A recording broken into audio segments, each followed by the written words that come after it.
नमोस्तु आचार्य श्रीमती मालती जैन जबलपुर से, जो कि आचार्य श्री प्रज्ञ सागर जी महाराज के गृहस्थ जीवन की माताश्री भी हैं। ये निरंतर आचार्य श्री के प्रोग्राम को, पाठशाला और शंका समाधान को निरंतर देख रहे हैं। आज प्रथम बार इन्होंने अपनी शंका आचार्य श्री के पास भेजी है। कह रहे हैं, अनुकूल प्रतिकूल में क्या अंतर है, कृपया स्पष्ट करें। अनुकूल और प्रतिकूल, जिसमें मन प्रसन्न हो, आपको खुशी मिलती हो, आपके अनुरूप कार्य करता हो, वह अनुकूल है। और जिसमें आपको अप्रसन्नता मिलती है, जिसमें आपको दुख मिलता है, जिसमें आपको पीड़ा मिलती है, वह प्रतिकूल है। इस प्रकार से अनुकूल और प्रतिकूल, पुण्य का वेदन करना वो अनुकूल है और पाप का वेदन करना वो प्रतिकूल है। आपका पुत्र है और आपके अनुसार चल रहा है तो वो आपके लिए अनुकूल है, पुण्य का उदय है।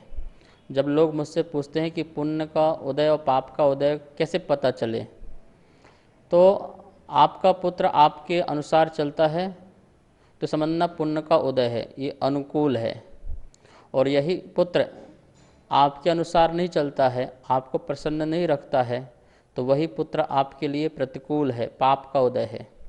बेटा पैदा होना पुण्य का उदय है या पाप का उदय है? सारी दुनिया बोलती है पुत्र पैदा होती है तो पुण्य का उदय है, पर जैन दर्शन कहता है ऐसा नहीं है।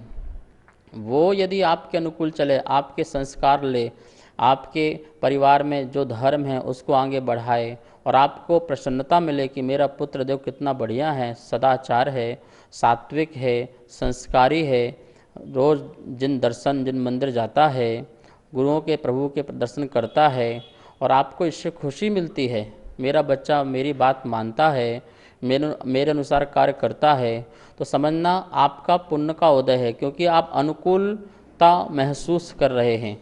और वही बेटा यदि आपके संस्कार को ना माने, आपकी संस्कृति को ना माने, आपके धर्म को ना माने, जिन मंदिर ना करे, तो समझना वह आपके पाप कर्म का उदय है, वह प्रतिकूल वातावरण है। तो इस प्रकार से कोई भी व्यक्ति और कोई भी वस्तु जो आपको प्रसन्न रखे, अर्थात आपको खुशी का वेदन कराए, वो शाता का उदय है, पुण्य का उदय है, उसे ही अनुकूल वातावरण कहते हैं। और जो आपको अप्रसन्नता रखे, दुख में रखे, तो समझना वो पाप का उदय है और वह आपके लिए प्रतिकूल वातावरण बना करके रखता है। यही प्रतिकूल और अनुकूल में अंतर है। नमोस्तु आचार्य श्री। आयुषी जैन हाथरस आगरा से, इन्होंने अपनी शंका भेजी है। जिस जगह से भगवान आदिनाथ मोक्ष गए हैं एवं जिस जगह वर्तमान में अष्टापद अर्थात बद्रीनाथ कहते हैं, क्या वह वास्तविक में है या फिर काल्पनिक है? भगवान आदिनाथ प्रथम तीर्थंकर इस युग के, उनका जो मोक्ष स्थान है, निर्वाण स्थान है, वो अष्टापद है। वह अष्टापद जहाँ पर हम लोग पैदल नहीं पहुँच सकते, वह स्थान जहाँ पर जाना अभी असंभव है, उसकी तलहटी तक तो जा सकते हैं और गए भी हैं।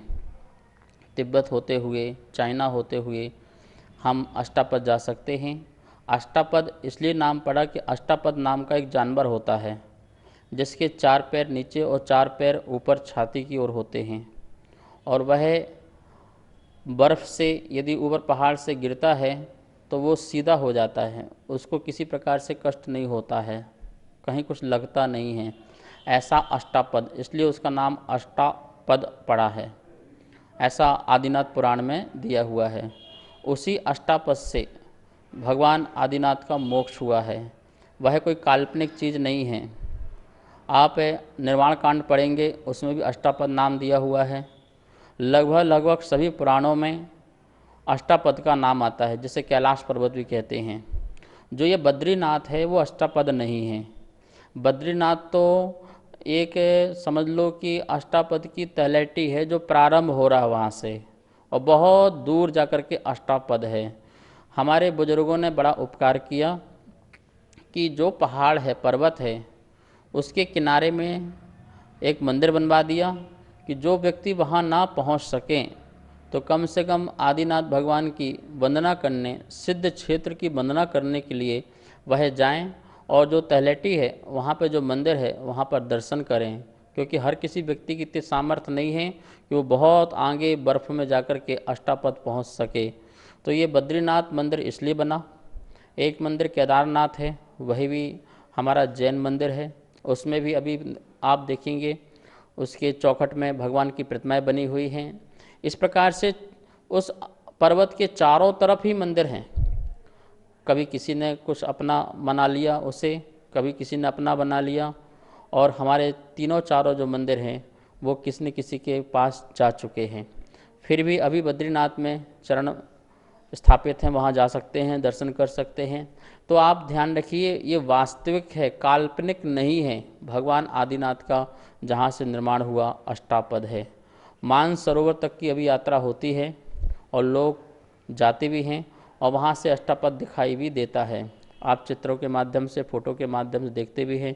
विज्ञान भी इस बात को मानता है। अभी अभी विज्ञान ने यह बात भी स्वीकारी कि उन्हें सैटेलाइट के माध्यम से बर्फ़ के अंदर, बहुत जमीन अंदर उन्हें मंदिर भी दिखाई दिए।